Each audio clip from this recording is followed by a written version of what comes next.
আসসালামু আলাইকুম প্রিয় শিক্ষার্থী বন্ধুরা, চতুর্থ শ্রেণীর বাংলা ক্লাসে তোমাদের সবাইকে স্বাগতম। আজকে আমরা পড়ব তোমাদের যে নতুন পাঠ্য বইটি রয়েছে তারই পাঠ 21, পৃষ্ঠা 89, পৃষ্ঠা 90-এর যে প্রশ্নগুলো রয়েছে। প্রশ্ন 1, প্রশ্ন 2, প্রশ্ন 3, প্রশ্ন 4, এই যে 4-এর প্রশ্নগুলো উত্তর পড়ে শোনাবো। প্রশ্ন 5-এর বাম পাশের সঙ্গে শব্দার্থের সঙ্গে ডান পাশের শব্দাংশ মিলকরণ পড়ে শোনাবো। বাক্য রচনা করি পড়ে শোনাবো। কথাগুলো বুঝে নেই, কর্ম অনুশীলন, এগুলো সকল কিছু একটি ভিডিওর মাধ্যমে আমি তোমাদেরকে পড়ে শোনাবো। ভিডিওটি স্কিপ না করে দেখতে থাকো। 1 নম্বরে বলেছে শব্দগুলো পাঠ থেকে খুঁজে বের করি, অর্থ বলি। এই যে শব্দগুলো রয়েছে এই শব্দগুলোর অর্থ এখন আমি তোমাদেরকে পড়ে শোনাচ্ছি। তোমরা যারা এখনও আমার চ্যানেলটি সাবস্ক্রাইব করোনি, চ্যানেলটি সাবস্ক্রাইব করে রাখো। সাবস্ক্রাইব করার মাধ্যমে আমার দেওয়া প্রত্যেকটি ভিডিও তোমাদের কাছে পৌঁছে যাবে। সাবস্ক্রাইব না করলে একটি ভিডিও তোমাদের কাছে পৌঁছবে না। শিক্ষার্থী বন্ধুরা, ঠান্ডা লেগে গেছে, ভয়েসটা শুনতে হয়তো তোমাদের একটু সমস্যা হতে পারে। প্রথমে দেখো কি বলেছে, বিহার। বিহার দিয়ে শব্দ হচ্ছে বৌদ্ধ মঠ। এরপরে সুপ্রাচীন। সুপ্রাচীন দিয়ে শব্দের অর্থ হচ্ছে পুরাতন অথবা পুরনো, বহুকাল আগের। ভিক্ষু। ভিক্ষু দিয়ে শব্দের অর্থ হচ্ছে বৌদ্ধদের মধ্যে যারা সংসার ত্যাগী সন্ন্যাসী, যারা সংসার করেন না, এই পর্যন্ত দিতে পারে। অথবা তাদের পরনে থাকে কাঁসাই গেরুয়া রঙের লম্বা কাপড়, এই কমা পর্যন্ত দিতে পারো। অথবা মাথা থেকে মুড়ানো এবং চলা ফেরা খাওয়া দাওয়া সব কিছুতেই কি থাকে আলাদা বৈশিষ্ট্য। অথবা তোমরা কি করতে পারো, এই কমার পর থেকে মাথা থেকে এই বৈশিষ্ট্য পর্যন্ত তোমরা দিতে পারো পরীক্ষায় আসলে। স্তূপ। স্তূপ দিয়ে হবে টিভি অথবা টিভির মতো বৌদ্ধদের সমাধি। বিশাল। বিশাল দিয়ে অনেক বড়, এই কমা পর্যন্ত দিতে পারো। প্রকাণ্ড অথবা বিস্তীর্ণ, তিনটা যে কোনো একটা দিতে পারো। প্রাণকেন্দ্র, প্রধান জায়গা, দুর্লভ, যা সহজে লাভ করা যায় না বা পাওয়া যায় না। আবিষ্কার, উদ্ভাবন, নতুন কিছু তৈরি। স্নানঘাট, গোসল করার জায়গা। ধর্মচর্চা, ধর্ম বিষয়ে জ্ঞান লাভ ও অনুশীলন করা। এরপরে দেখো 2 নম্বরে বলেছে খালি ঘরের ভিতরের শব্দগুলো খালি জায়গায় বসিয়ে বাক্য তৈরি করি। এই যে খালি জায়গাগুলো রয়েছে এই ঘরের ভিতর থেকে শব্দগুলো নিয়ে বসিয়ে আমাদের একটি বাক্য তৈরি করতে বলেছে। তাহলে প্রথমে বলেছে পাহাড়পুর ছাড়াও আমাদের দেশে আরও ঢ্যাস রয়েছে। এটার উত্তর হবে যে পাহাড়পুর ছাড়াও আমাদের দেশে আরও কি বিহার রয়েছে। খতে বলেছে আমাদের দেশে ঢ্যাস মঠ রয়েছে। আমাদের দেশে সুপ্রাচীন মঠ রয়েছে। গতে বলেছে টেবিলের উপরে ধুলোবালি পড়ে ময়লার ঢ্যাস হয়ে গেছে, ময়লার স্তূপ হয়ে গেছে। গতে বলেছে আকাশ অনেক ঢ্যাস, আকাশ অনেক বিশাল। উমতে বলেছে ঢাকা বাংলাদেশের ঢ্যাস, ঢাকা বাংলাদেশের প্রাণকেন্দ্র। চতে বলেছে জাদুঘরে অনেক ঢ্যাস জিনিস দেখতে পাওয়া যায়, জাদুঘরে অনেক কি দুর্লভ জিনিস দেখতে পাওয়া যায়। 3 নম্বর বলেছে ঠিক উত্তরটিতে টিক চিহ্ন দেই। ক বৌদ্ধ ধর্মের অনুসারী ভিক্ষুগণ থাকতেন কোথায়? এটার উত্তর হবে বৌদ্ধ বিহারে। তোমরা এই বৌদ্ধ বিহারে টিক দিয়ে দিবে। এরপরে খতে বলেছে আলেকজান্ডার কানিংহাম এর পুরাকীর্তি আবিষ্কার করেন কত সালে? এটা হবে কি 1879 সালে।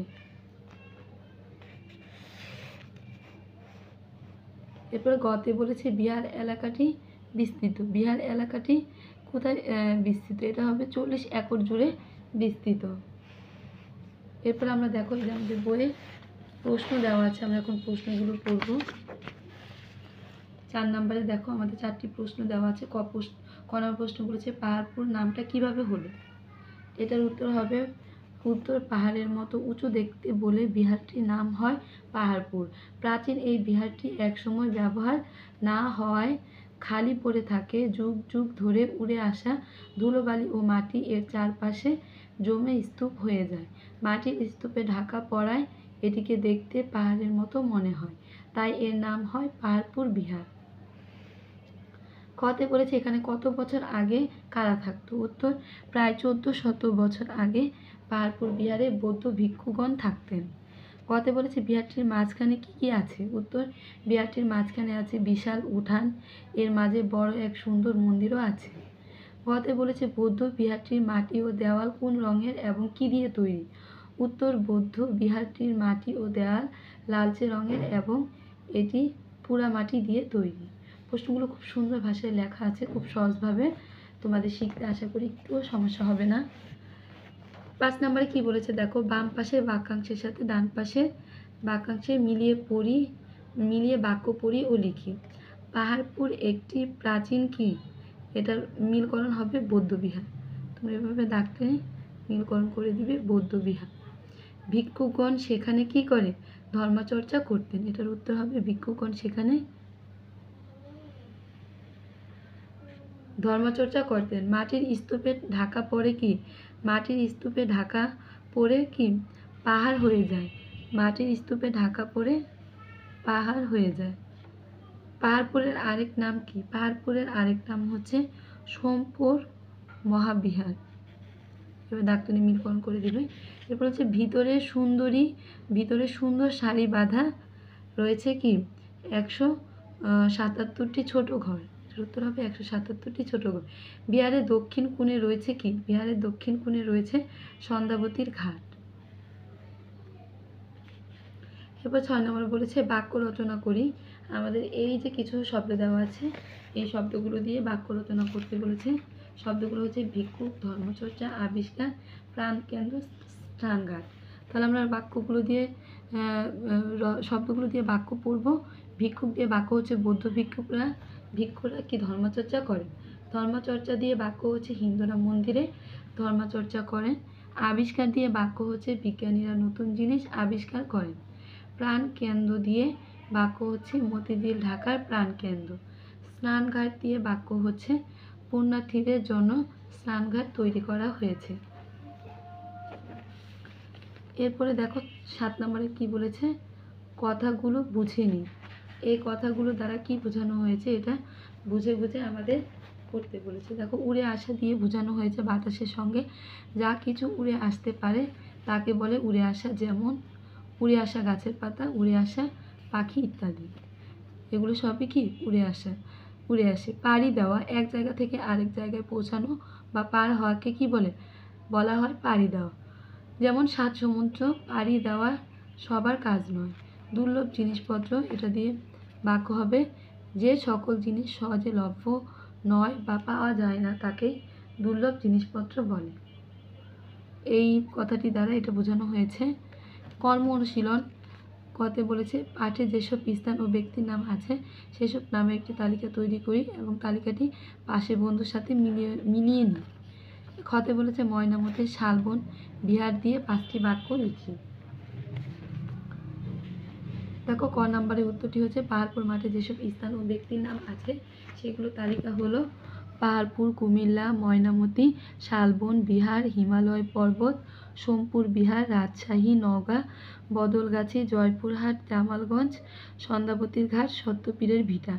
আর ব্যক্তির নাম হচ্ছে আলেকজান্ডার কার্নিংহাম, রাজা দ্বিতীয় ধর্মপাল। ময়নামতি শালবন বিহার দিয়ে 5টি বাক্য লিখি। 5টি বাক্য হচ্ছে, 1 ময়নামতি শালবন বিহারটি একটি প্রাচীন নিদর্শন। 2 কুমিল্লায় ময়নামতিতে এটি অবস্থিত। 3 ময়নামতি শালবন বিহার পাহাড়পুরের মতো এত বড় নয়। 4 নম্বর বলেছে শালবন বিহার পাওয়া গেছে নানা ধরনের পোড়ামাটির ফলক। 5 নম্বরে বলেছে পাহাড়পুর বা ময়নামতি ছাড়াও আমাদের দেশে আরও কি বিহার রয়েছে। শিক্ষার্থী বন্ধুরা, এই পাঠের মাধ্যমে আমি উত্তরগুলো পড়ে পাঠটি শেষ করলাম। তোমরা যারা এখনও চ্যানেলটি সাবস্ক্রাইব করোনি চ্যানেলটি সাবস্ক্রাইব করে দিও। তোমাদের কাছে অনুরোধ, সাবস্ক্রাইব না করলে কিন্তু একটি ভিডিও তোমাদের কাছে পৌঁছবে না। সাবস্ক্রাইব করার মাধ্যমে আমাদের প্রত্যেকটি ভিডিও ছাড়ার সঙ্গে সঙ্গে তোমাদের কাছে চলে যাবে, এর নোটিফিকেশন তোমাদের কাছে পৌঁছে যাবে। তাহলে দেরি না করে এখনই চ্যানেলটি সাবস্ক্রাইব করে দাও আর ভিডিওটি দেখে লাইক দিতে ভুলো না। পরবর্তী ভিডিওটি দেখার জন্য আমন্ত্রণ রইল। আল্লাহ হাফেজ।